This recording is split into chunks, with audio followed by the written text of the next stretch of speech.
பிரியமான தேவனுடைய ஜனமே, இதோ இந்த வேளையிலே உங்கள் அனைவருக்கும் என் அன்பார்ந்த வணக்கம். பரிசுத்த ஆவியானவர் நம்மை அனுதினமும் நடத்துகிறபடியினால்தான் உங்களை பார்த்து நான் தேவனுடைய ஜனமே என்று அழைக்கிறேன். அப்படி அழைக்கும்படியாய் கர்த்தர் விரும்புகிறார்.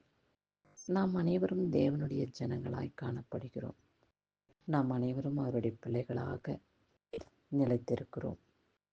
அதனால்தான் கர்த்தர் இந்நாள் வரைக்கும் நமக்கு தீர்க்க ஆயுசு நாட்களை கொடுத்து அவருடைய இரத்த கோட்டைக்குள்ளே நம்மளை மூடி மறைத்து பாதுகாத்து ரட்சிக்கிறார்.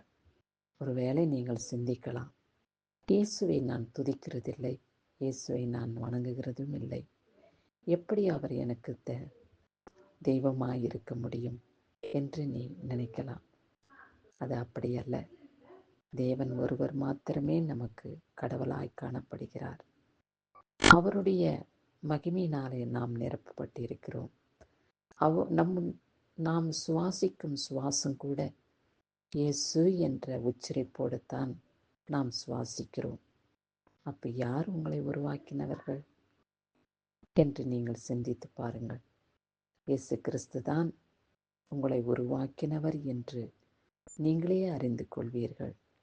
கிறிஸ்துவின் நாமத்தினாலே நாம் இன்றைக்கு ஜீவனோடு இருக்கிறது அவருடைய சுத்த கிருபை. இம்மட்டும் ஆயுள் நாட்களை கொடுத்த தேவனை நாம் நன்றியோடு கூட ஸ்தோத்திரிப்போம். நன்றியோடு கூட ஸ்தோத்திரித்து துதித்து அவருடைய நாமத்தை மகிமைப்படுத்துவோம். ஆண்டவரே, இந்த நாளையும் கூட புதிய நாளாக என் வாழ்நாளிலே கொடுத்திருக்கிறீரே, உமக்கு ஸ்தோத்திரம் என்று அவருக்கு ஸ்தோத்திரத்தின் மூலமாய் அவரை நாம் கனப்படுத்துவோம். கிறிஸ்து உங்களிலே நிலைத்திருக்கிறபடியினாலே உங்கள் ஒவ்வொருவரையும் கர்த்தர் தமக்கென்று தெரிந்து கொண்டார். அவருடைய வார்த்தையை தியானிக்கவும், அவருடைய வார்த்தையை கேட்கவும், அவருடைய வசனத்தை நாம் படிக்கவும் கர்த்தர் உதவி செய்கிறார் என்பதை நீங்கள் உணர்ந்து கொள்ளுங்கள். சரி, இந்நாளிலே கர்த்தர் நமக்கு என்ன வார்த்தை கொடுத்திருக்கிறார் என்று பார்ப்போம். 1 தீமோத்தேயு 8ஆம் அதிகாரம் 7வது வசனத்திலே, உலகத்திலே நாம் ஒன்றும் கொண்டு வந்ததும் இல்லை, இதிலிருந்து நாம் ஒன்றும் கொண்டு போவதும் இல்லை என்பது நிச்சயம். இந்த வசனத்தை கவனியுங்கள். நம்முடைய வாழ்க்கையிலே எத்தனையோ விதமான ஆஸ்திகள், சொத்துக்கள், சுதந்திரங்கள், செல்வாக்குகள் ஏராளமாய் இருக்கிறது. நம்மை காண்கின்றவர்கள் இவர்கள் ஐஸ்வர்யவான்கள், இவர்கள் பணக்காரர்கள், இவர்கள் வசதி உள்ளவர்கள், இவர்கள் செல்வந்தர்கள் என்றெல்லாம் நம்மளை குறித்து பேசுவார்கள். ஆனால் இவைகளெல்லாம் நமக்கு சொந்தமானவல்ல. என் சகோதரனே, சகோதரியே, என் தகப்பனே, என் தாயே, ஒவ்வொருவரும் நீங்கள் உணர்ந்து கொள்ளுங்கள்.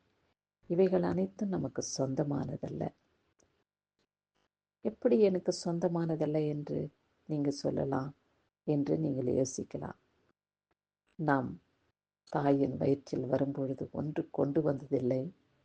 நாம் மரிக்கும் காலங்களிலே பூமியை விட்டு நாம் எடுபடும் பொழுது இதிலிருந்து நாம் கொண்டு போவது ஒன்றுமே இல்லை என்பதை நீங்கள் நினைவில் வையுங்கள்.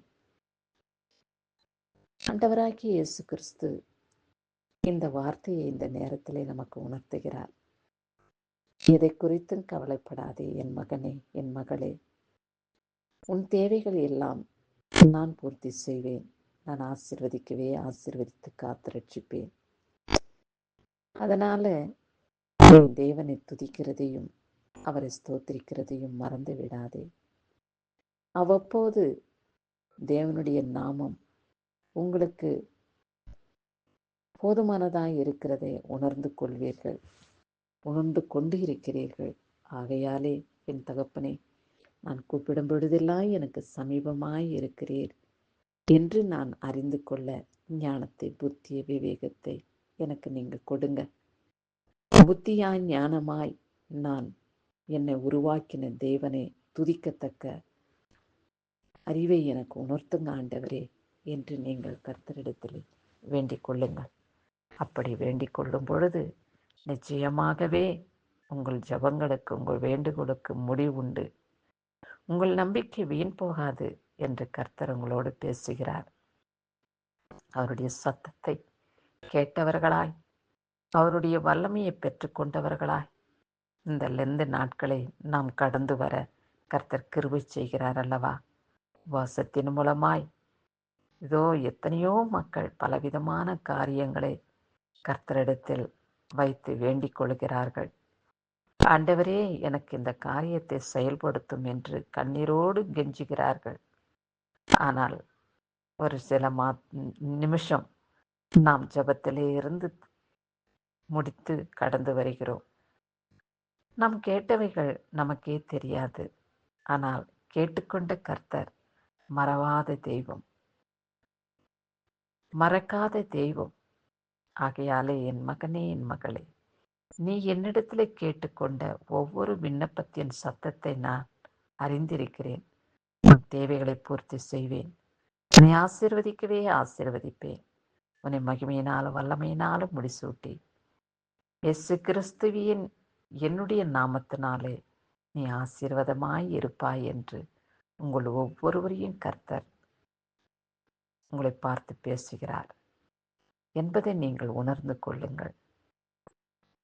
சரி, இந்நாளிலே கர்த்தர் நமக்கு கொடுக்கப்பட்டுள்ள இந்த வார்த்தையின்படும் படி நம்முடைய வாழ்நாளிலே நடக்கிறது என்று உணர்ந்து இன்னிலிருந்து கர்த்தாவே, நான் உம்மை சேவிப்பேன், நான் உம்மை துதிப்பேன், நான் உம்முடைய நாமத்தை சொல்லி வருவேன்.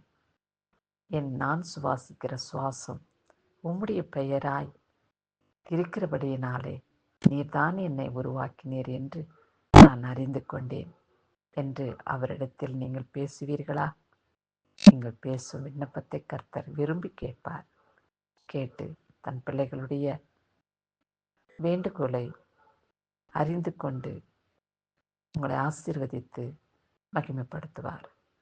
கிறிஸ்துவுக்கு எப்பொழுதும் துதி செலுத்தக்கூடியவர்களாய் நாம் மறக்காமல் அவரை எப்பொழுதும் நம் வாயிலே துதித்து கொண்டு இருக்க வேண்டும். நம் இருதயத்திலே அவரோடு கூட பேச வேண்டும். அறிந்து கொள்ளுங்கள். இந்நாளிலே பிறந்த நாளையும் திருமண நாளையும் காண்கின்றவர்களை கர்த்தர் ஆசீர்வதிக்கவே ஆசீர்வதித்து காத்துக் கொள்வாராக. அவருடைய மகிமுள்ள கரம் உங்கள் சிரசின் மீது வைத்து உங்களை ஆசீர்வதித்து மகிமைப்படுத்துவார். நீங்களும் கூட கர்த்தரிடத்தில் வேண்டிக் கொள்ளுங்கள். ஆண்டவரே, நான் இந்த பூமியிலே ஒன்று கொண்டு போவதில்லை, நான் வரும்பொழுது ஒன்று கொண்டு வந்ததும் இல்லை என்று நான் உணர்ந்து உம்மை துதிக்கிறது மாத்திரமே என்னுடைய பாக்கியம் என்று அறிந்து கொண்டு இன்று முதற்கொண்டு இந்த பிறந்த நாளை முன்னிட்டு திருமண நாளை முன்னிட்டு நான் தீர்மானித்து கொண்டேன். ஆண்டவரே இயேசுப்பா, உமக்கு சித்தமானபடி வாழ, உமக்கு பிரியமானபடி ஜீவிக்க என்னை நீர் தகுதிப்படுத்தும், இரத்தத்தினாலே கழுவி பரிசுத்தப்படுத்தும் என்று நீங்கள் விண்ணப்பம் செய்து அவரிடத்திலே கேட்டுக்கொண்ட ஒவ்வொரு விண்ணப்பத்தின் வார்த்தைகளை கர்த்தர் உங்கள் வாழ்நாளிலே நிறைவேற்றி உங்களை சந்தோஷப்படுத்தி பாதுகாத்துக் கொள்வார் என்பதை மனதில் வைத்து அவரை விசுவாசியுங்கள். கிறிஸ்துவுக்கே மகிமை உண்டாகட்டும். ஆமேன்.